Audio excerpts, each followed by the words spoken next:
my fellow compatriots, our beloved Iran has been dragged into a devastating conflict, the architect of which is none other than Ali Khamenei and his corrupt, destructive faction. He has driven our nation's economy to the brink of collapse, plundered our national infrastructure and resources, squandered the nation's wealth on developing nuclear weapons, shattered Iran's security, and stolen the sovereignty of the Iranian people. This regime is defeated, teetering on the edge of collapse, and must not be allowed to continue. The time has come to end this ruin and begin a new era for Iran. This is a new dawn for Iran's lion and son.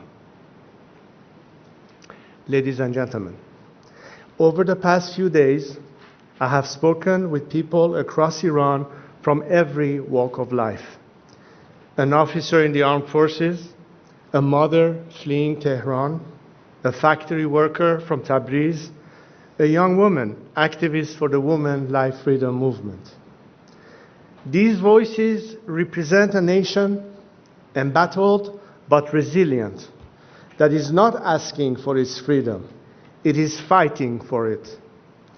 From the 1999 student protests to the Green Movement, to the 2017 Dema and 2019 Aban Mah uprisings, thousands of Iranians have given their lives in the fight for Iran's liberation. Today, millions of my brave compatriots continue the fight. One of their stories moved me deeply. In September 2022, Javad Haidari was murdered protesting the Islamic Republic's killing of Mahsa Amini. His sister has continued his fight. She is one of the hundreds of activists the regime has arrested and harassed in recent days. When security forces raided her home, she cried out, "Oh God, where shall we go? Where shall we go to flee from your tyranny?" One by one, her neighbors began to respond to her, "We're not going anywhere. They," meaning the regime, "are the ones who've got to go." These words echo in my heart and should echo in every corridor of power around the world.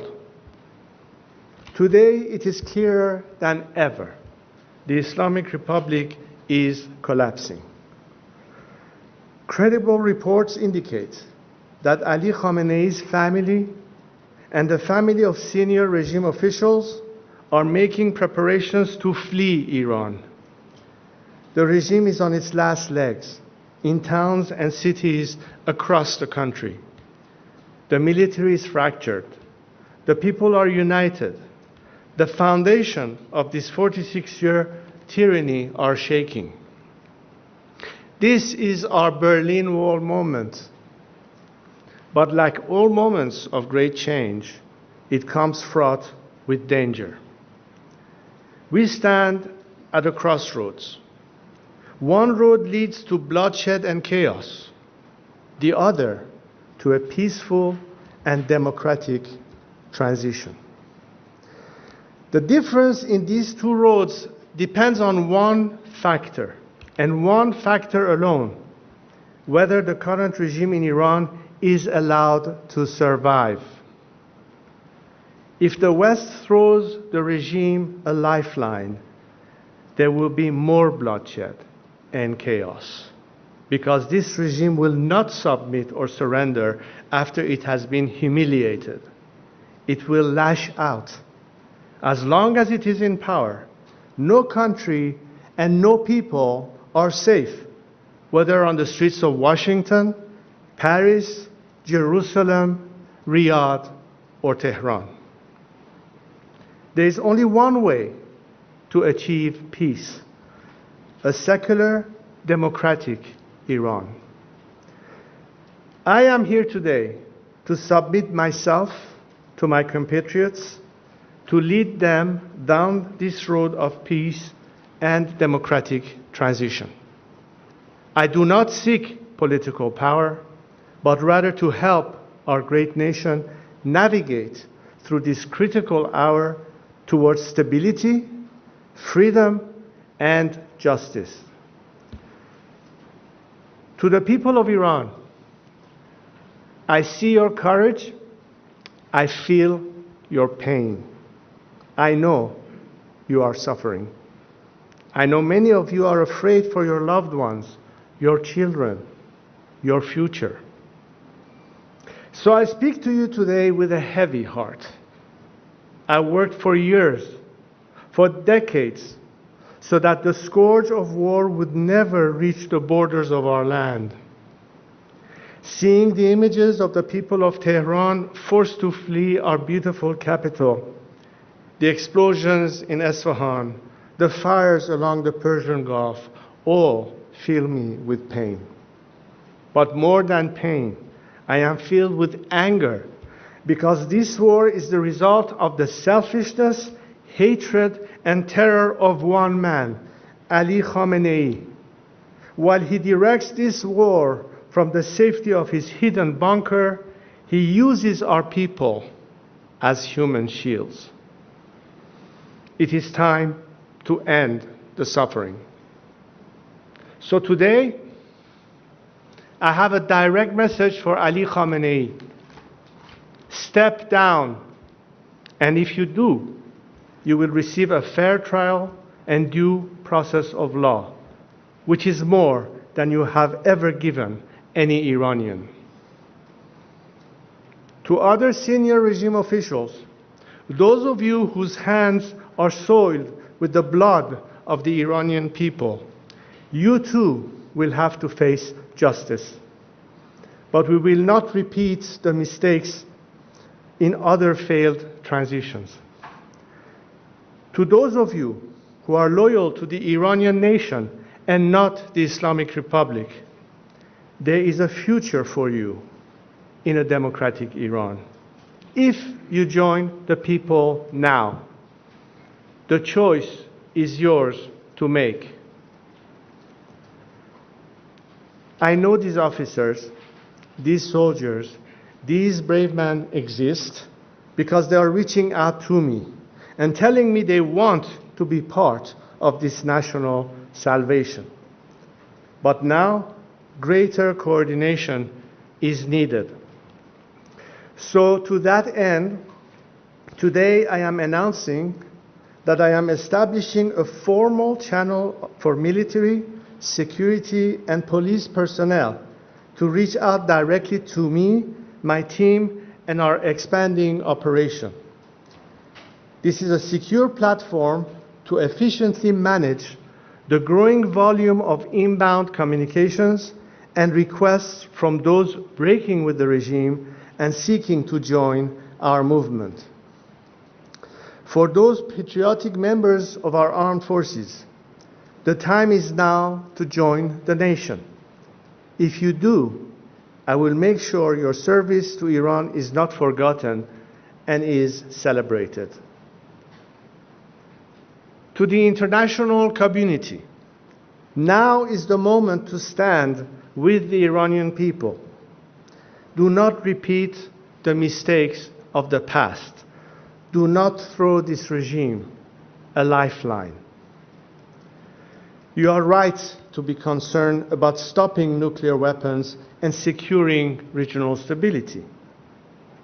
Only a democratic transition in Iran can ensure these goals are achieved and are lasting. Take, for example, the destruction of Natanz, Isfahan, and Fordo enrichment facilities. Yes, this has diminished the regime's domestic nuclear enrichment, but it does not diminish the regime's intent to acquire and use nuclear weapons. The regime, enraged and emboldened, will be seeking revenge and can acquire nuclear weapons from other rogue regimes like North Korea. The destruction of the regime's nuclear facilities alone will not deliver peace, but the path I offer can. So work with us to ensure a peaceful transition. Now is not the time for hesitation. Now is the time for principled action from each of us. 46 years ago, when my late father and our family were forced to leave Iran, I took an oath to God and to my country. I would not turn my back on Iran or the Iranian people. Every day since, I have dedicated my life to my compatriots. And today, I am here to reiterate it and to put myself at their service. I am stepping forward to lead this national transition, not out of personal interest, but as a servant of the Iranian people. I have a clear plan for transition and national renewal. Our transition and future democracy will be based on these three core principles: Iran's territorial integrity, individual liberties and equality of all citizens, separation of religion and state. The final form of this future democracy we seek will be for the Iranian people to decide in a national referendum. What I offer is not just a vision for the future of our country, but the plan to execute a peaceful, orderly transition. To achieve that, today I am announcing the following initial steps. First, I will convene a National Unity Summit. This gathering will include activists, dissidents, and groups from across the ideological spectrum who agree to these three principles.